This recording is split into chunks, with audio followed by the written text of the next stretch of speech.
Bonjour, bienvenue sur ma chaîne Texier et Chemin de Vie. On se retrouve pour le tirage des énergies du 14 au 20 octobre prochain. Pour les énergies générales, j'ai choisi deux cartes de l'oracle de l'énergie, deux cartes d'Umrazai.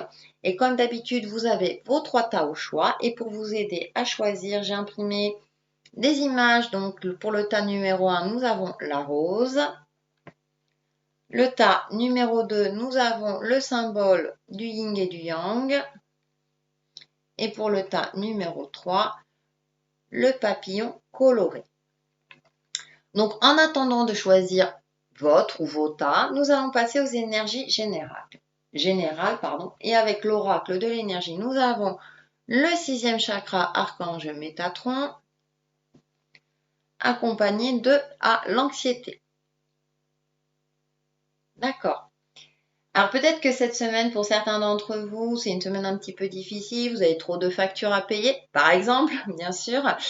Les énergies vous invitent à vous connecter soit à votre troisième œil, puisque là, il est symbolisé avec un troisième œil, donc à votre moi profond, à votre âme. Si vous, en fonction de vos croyances, à l'archange Métatron, mais aussi bien à vos guides spirituels, à vos anges gardiens en général, pour justement essayer de sortir un petit peu de votre tracas mentaux, peut-être de voir la situation avec un peu plus de recul et un peu plus de spiritualité, justement pour éviter une anxiété un petit peu trop grande qui pourrait vous paralyser durant cette semaine. On va voir avec Umrazai. Donc nous avons félicité, à l'écoute des sphères, je suis prière de la danse, ainsi l'esprit de l'invisible devient visible. Donc c'est la numéro 11 et dans ce jeu elle correspond à la force. Donc soyez fort avec vous-même. Il y a cette notion aussi de, vous voyez, elle a les yeux fermés et elle fait des gestes avec douceur. Elle danse avec la vie. Donc ça renforce cette idée peut-être de se connecter à son moi profond, à son âme ou à ses guides spirituels. Et ensuite, nous avons le principe féminin, qui est la numéro 18. L'expression de la vie peut changer de forme, mais elle en prend nécessairement une pour s'exprimer. Et donc la numéro 18, c'est quand même l'étoile, donc de se connecter vraiment à son côté intuitif, de suivre un petit peu le mouvement. En plus, elle est colorée, vous voyez, il y a cette notion de mouvement, de suivre le cycle de la vie. Donc j'ai l'impression que si vous êtes anxieux cette semaine ou si vous êtes tracassé, voilà, par rapport à une situation ou votre quotidien, pour moi, c'est cyclique, c'est passager. Donc en attendant, les énergies vous demandent peut-être de vous connecter à des choses qui vous font du bien, comme de danser, tout simplement, écouter de la musique, une musique qui vous plaît, de faire une activité si vous en avez la possibilité, qui vous change les idées, justement pour pas rester peut-être dans le mental et dans un certain tracas. Donc, avec tout cela, on va en savoir un petit peu plus avec les différents tas. Donc, on va passer au tas numéro 1, qui est la rose. Et donc, j'ai choisi une carte de l'oracle des symboles de vie. Et nous avons, le printemps. Alors, c'est assez intéressant parce que le printemps, on s'éloigne un petit peu. Mais le printemps a la symbolique de renaissance. De découverte, de nouveauté, les prémices de quelque chose. Elle est dans les couleurs vertes, donc il y a cette notion aussi pour moi, de chakra du cœur, de se connecter à son cœur, à ses émotions, peut-être pour mieux les gérer par rapport aux énergies générales. Donc pour en savoir un peu plus, j'ai pris le tarot des sorcières. Donc en première carte, on a le page de bâton, donc le valet de bâton, avec belle étoile. Elle est jolie cette carte. Donc oui, peut-être que certains d'entre vous, c'est qui ont choisi le tas numéro 1, il y a des nouveaux désirs qui apparaissent avec cette carte du printemps. Il y a quelque chose, voilà, il y a quelque chose qui vous titille. Donc ça peut être du domaine relationnel, professionnel. Vous avez des nouvelles émotions, plutôt désir. Le bâton, c'est le désir et l'action. Et à côté, nous avons l'étoile. Donc l'étoile, pour moi, est toujours symbole de protection, qu'on est sur la bonne voie, qu'on réussit à, comment dire, à allier le côté spirituel et le côté concret de notre vie, de trouver un certain équilibre. Soyez à l'écoute effectivement de ce nouveau désir pour pouvoir avancer, évoluer sur votre chemin de vie. Et peut-être, ouais, d'éviter justement le côté un petit peu anxiogène hein, qui peut apparaître dans les énergies générales. Soyez à l'écoute de vous-même. Hein. J'ai l'impression que voilà, il y a quelque chose de nouveau, en tout cas pour ceux qui ont choisi le tas numéro 1. Et on va savoir un petit peu plus avec la suite. Et bien, nous avons le magicien et le 3 de pentacle. C'est assez intéressant parce que j'ai l'impression que pour ceux qui ont choisi le tas numéro 1, c'est une semaine de nouveaux commencements. C'est comme si vous avez réuni tous les ingrédients pour pouvoir évoluer dans votre vie sur le plan matériel avec le 3 de pentacle. J'ai cette notion d'évolution. Le magicien, ben, il a tous les ingrédients. Alors ça peut être, je prends un exemple concret, l'achat d'un bien immobilier, vous avez fait tous les papiers, le crédit a été accordé, donc vous êtes sur le point peut-être de signer, on voit un personnage hein, voilà, écrire sur un livre ou sur un parchemin, donc vous êtes peut-être sur le point de signer quelque chose, en tout cas concrètement, vous êtes sur le point d'évoluer concrètement dans votre vie, donc c'est assez intéressant, plutôt pour moi, ceux qui ont choisi le tas numéro 1, c'est plutôt une semaine positive. Donc vous, pour le coup, vous aurez peut-être réussi à danser avec la vie, à vous relier à votre cœur ou à vos anges gardiens, justement pour passer la semaine avec une certaine sérénité. Et on va voir pour la suite, nous avons le 8 de bâton accompagné du 5 de bâton. Donc il y a quand même le côté actif hein, qui ressort pour ce tas numéro 1. Donc il y a, ouais, il y a une évolution, même une accélération d'événements, de quelque chose. Vous allez vous sentir monter en puissance. Mais tout ça va provoquer avec le 5 de bâton, là j'ai cette notion aussi peut-être un petit peu de batailler à un moment donné. C'est-à-dire que vous allez vous sentir tellement sur la bonne voie, tellement en évolution que vous allez peut-être pas voir les adversaires en face, j'ai envie de dire, ou peut-être des couacs, des retards qui peuvent apparaître hein, durant cette semaine.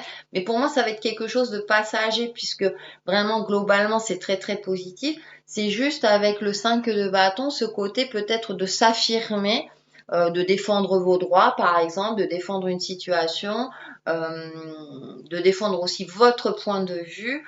Et a priori, vous avez tous les éléments en main.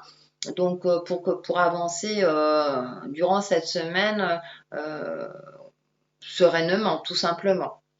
Et pour faire une synthèse, j'ai pris une carte J'ouvre mes ailes. Donc voilà, je vous montre parce que je ne sais pas si je montre pas à chaque fois, mais bon, là je le prends rarement. Carte oracle de la transformation. Alors le titre, la manipulation. Donc attention peut-être. On va lire le texte. Sortez de la confusion. Vous vivez une situation où vous ne voyez plus clair et les doutes refont surface. Votre intention d'affirmation s'est transformée en impuissance parce que vous avez perdu vos radars. Faites-vous confiance et fiez-vous à votre boussole intérieure. Elle vous guidera vers votre vérité. Alors la boussole intérieure, on va la retrouver dans l'étoile. Et peut-être là, ouais, c'est durant cette fin de semaine. Hein, moi, j'ai l'impression que là, ça résume plutôt la fin de semaine. C'est-à-dire que vous avez tous les éléments en main pour avancer, mais bah, peut-être qu'il y a quelque chose ou des éléments extérieurs qui vont vous mettre en doute. Et du coup, là, bah, ça confirme, hein, fiez-vous à votre boussole intérieure ou à vos anges ou à votre cœur, à un chakra du cœur, et suivez votre chemin et tout ira bien pour ceux qui ont choisi le tas numéro 1. On va passer au tas numéro 2. Bon, ça va, hein, après... de toute façon, comme je dis toujours, hein, rien n'est jamais linéaire. Pour ceux qui ont choisi le yin et le yang, alors, avec la carte de l'oracle des symboles de vie, à la fin. Alors, moi, j'aime bien cette carte parce que déjà, j'adore le dessin, j'adore le symbole, hein, Capricorne Madelin. Bah, c'est la fin de quelque chose, c'est pour moi, il y a quand même cette notion de transformation. J'aime bien parce que même si elle est en noir et blanc, c'est quand même une carte quand même qui est assez festive. On voit la rose, alors c'est le masque espagnol, hein, c'est la tête de mort espagnole, qui est signe d'évolution. C'est vrai que dans la tradition, si vous connaissez, on fête les morts d'une manière plutôt joyeuse parce que c'est la fin de la vie sur Terre, mais vers une vie beaucoup plus harmonieuse, on va dire. Donc j'ai cette notion peut-être d'évolution pour ceux qui ont choisi le tas numéro 2. Peut-être que vous avez fait le nécessaire dans votre vie pour mettre fin à quelque chose, soit une relation toxique, soit un contrat de travail, qui fait que vous allez faire quelque chose de nouveau et de plus harmonieux et de plus juste pour vous. Et peut-être que vous avez mis fin à cette fameuse anxiété, justement. On va voir avec les cartes du tarot des sorcières. Donc, nous avons le 2 d'épée avec la lune. D'accord. Le 2 d'épée, il y a cette notion de soit de dualité, soit de choix. On voit ce personnage qui a les yeux bandés, ça me fait penser un petit peu à la carte de la justice aussi. Et avec la carte de la lune, bah pour moi, il y a le choix intuitif. Hein. La lune peut représenter plusieurs choses, hein, donc le côté intuitif. Hein, et là, pour moi, elle est magnifiquement représentée par un personnage qui a toutes les clés sur elle, qui est accompagné de loups, hein, de guides spirituels, hein, qui, comment dire, les loups en animal totem, en animaux totem, sont symbole de guide dans la nuit. Hein, qui vous guide sur le bon chemin.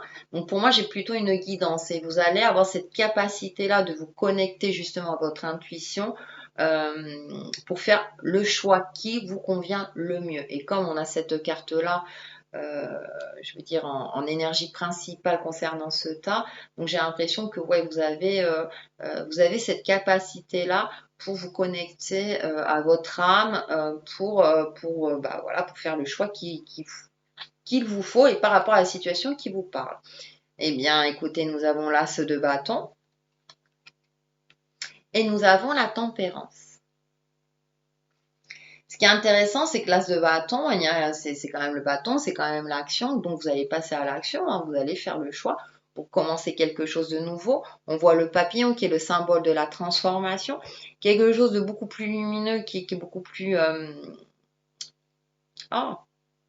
qui apporte ses fruits, j'ai envie de dire, hein, puisque le bâton là est fleuri. Et avec la tempérance, elle est jolie cette carte parce que j'ai l'impression que vous allez faire en sorte d'équilibrer tous les domaines de votre vie. Vous allez trouver un certain équilibre. Vous allez faire preuve de sagesse, d'une certaine force pour équilibrer, on va dire, tous les opposés. C'est-à-dire que s'il y a un conflit familial, vous allez réussir à le gérer, par exemple. Mais non, quand vous allez vers quelque chose, j'ai l'impression que vous avez fait un gros nettoyage soit autour de vous ou en tout cas pour vous. Et du coup, vous allez, oui, agir, mais avec une certaine patience, une certaine stratégie aussi et une certaine finesse. On va voir comment vous allez finir la semaine. Donc, nous avons le cavalier de coupe accompagné, oh, bah écoutez, du 3 de coupe. D'accord. Donc j'ai cette notion quand même d'évolution, d'un sentiment de satisfaction. C'est comme si, là avec le cavalier de coupe, vous voyez, c'est comme si la lumière apparaissait. Alors vous pouvez rencontrer quelqu'un hein, qui émotionnellement va vous ravir, donc ça peut être aussi bien amoureux, mais tout simplement amical ou professionnellement, vous allez bien vous entendre avec la personne. Et là, on a le 3 de coupe qui est une carte très très colorée. Donc c'est un moment joyeux. J'ai l'impression que vous allez finir la semaine tout simplement peut-être en fêtant quelque chose. Hein. Vous allez finir la semaine d'une manière plutôt sereine parce que vous aurez été à l'écoute de vous-même et vous aurez fait le nécessaire justement pour reprendre peut-être un certain contrôle sur votre vie, pour retrouver un équilibre de vie qui vous convient le mieux et une certaine peut-être félicité. En synthèse, donc j'ai pris une carte J'ouvre mes ailes, donc les cartes oracles de la transformation, les peurs. Alors, n'ayez pas peur de la solitude. La solitude provient d'une coupure avec soi-même. Tant que vous réussirez à dialoguer avec la vie en vous et autour de vous, vous ne serez pas seul. Souvenez-vous toujours que vous faites partie intégrante de votre environnement. Bah écoutez, oui, alors si cette carte apparaît, c'est peut-être que justement pour certains d'entre vous, les énergies vous demandent de travailler dans ce sens-là, hein, avec les cartes du tarot qui sont plutôt positive, et peut-être que certains d'entre vous ne se retrouvent pas dans ce tirage justement parce qu'ils ont des peurs, et c'est peut-être pour ça que c'est sorti en synthèse. Travaillez sur votre côté intuitif pour faire les bons choix, pour retrouver un certain pouvoir de vie et justement retrouver cette sérénité. C'est une possibilité également. Sachant qu'en énergie générale, voilà, on vous demandait quand même d'être à l'écoute de vous-même, de vous exprimer aussi également. Voilà pour le tas numéro 2 et on va passer au dernier tas.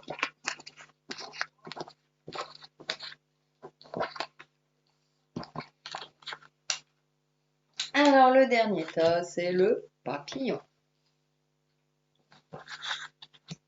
Et avec la carte de l'oracle des symboles de vie, le choix. Le choix, je me prends la tête ou le choix, je me fie à mon intuition? Eh bien, pour vous, ceux qui ont choisi le tas numéro 3, peut-être que vous êtes dans un dilemme. Peut-être que vous vous prenez la tête justement parce que vous avez un choix à faire par rapport à votre domaine relationnel, professionnel ou autre. Et du coup, avec les énergies générales, j'ai envie de dire que essayez de vous connecter à votre âme intérieure, à vos anges, archanges. Vous pouvez, archange Métatron, si vous le connaissez, que vous le côtoyez, pourquoi pas. Mais aussi de prendre du temps pour vous, de prendre du recul pour vous connecter à peut-être votre principe féminin, votre côté intuitif en vous. Peut-être aussi oser en parler avec quelqu'un, une personne de confiance autour de vous pour vous aider à choisir. On va en savoir un peu plus avec les cartes du tarot des sorcières. Nous avons le diable, d'accord.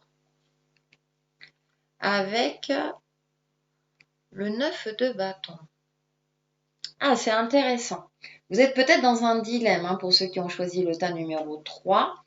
Peut-être aussi sur la défensive.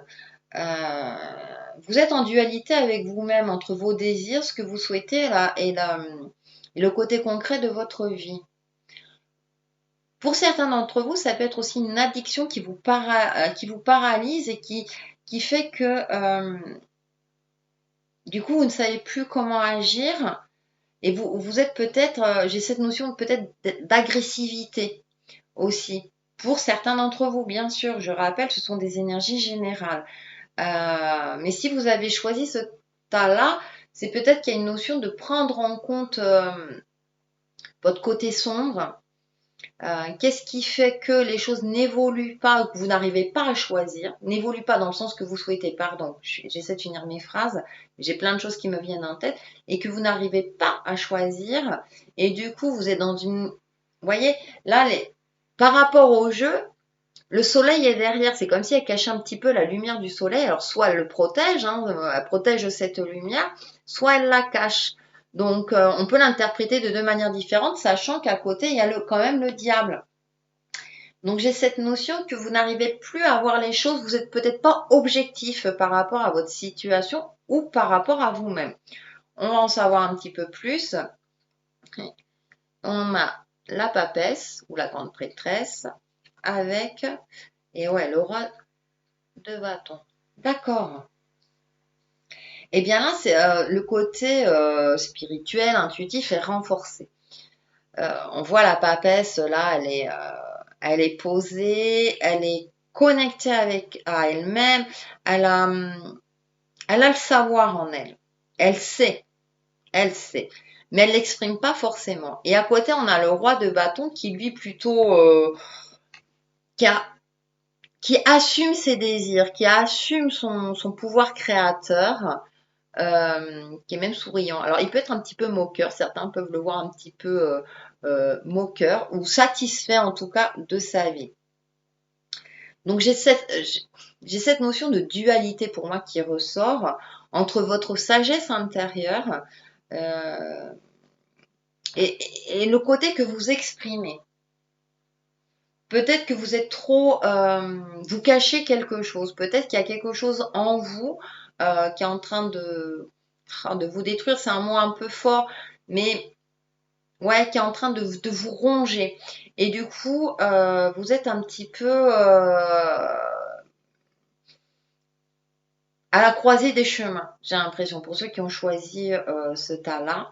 Et du coup, c'est pour ça que j'ai l'impression que même la papesse, alors outre le côté, je veux dire, elle est en pleine réflexion, ça renforce cette idée de se connecter à la source de la vie, aux anges gardiens, ou de, en fonction de vos croyances, ou bien de trouver l'inspiration à travers une activité pour justement ne pas être dans une situation qui ne vous convient plus, tout simplement. On va voir la suite. Ah, on a quand même les amoureux. Ah, et le 2 de coupe. Alors, soit c'est du domaine émotionnel, dans votre relationnel, avec vos compagnons, votre compagne, mais relationnel aussi au niveau du travail ou amical.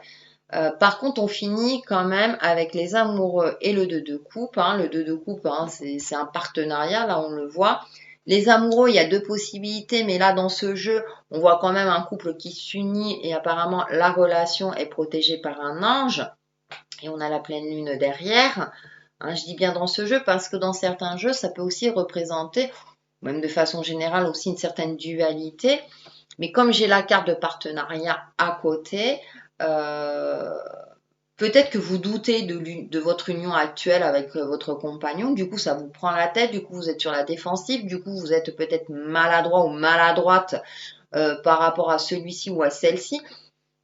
Mais c'est aussi par rapport à son couple divin, à soi-même. C'est-à-dire que vous êtes en dualité avec vous-même, du coup vous agissez également de manière maladroite. Comme je dis toujours, c'est par rapport à ce qui vous parle et j'ai l'impression, essayez de retrouver un équilibre. Là, pour moi, les énergies, c'est attention, vigilance, canaliser peut-être vos émotions euh, pour retrouver un certain équilibre. Alors, ou une harmonie dans votre vie de couple, dans votre relationnel quel qu'il soit, et avec vous-même tout simplement. Justement, on va voir avec la carte de la synthèse et on a les bénédictions, donc c'est pas joli. Ouvrez-vous aux bénédictions, vous serez en paix. Prenez le temps d'apprécier chaque geste de bonté, chaque action juste, chaque moment de paix. Les bénédictions sont partout, en vous et autour de vous. Ouvrez-vous à les apprécier et vous vivrez en paix. D'accord, voyez, bon écoutez, ça résume assez bien. Donc peut-être que la situation, c'est vous qui vous prenez la tête par rapport à une situation peut-être trop complexe. Et au final, tout va bien. En tout cas, ça va par rapport à votre perception, les choses vont mieux que vous ne le croyez. Donc, osez peut-être vous confier si vous avez un souci avec quelqu'un à la personne donnée pour éclaircir la situation. Peut-être c'est ça avec la papesse, soyez éclairés et essayez de ne pas trop vous prendre de la tête. Et bien voilà pour le tas numéro 3 et voilà pour les énergies de la semaine du 14 au 20 octobre et je vous dis à très très vite sur ma chaîne Textile et Chemin de Vie. Bye bye.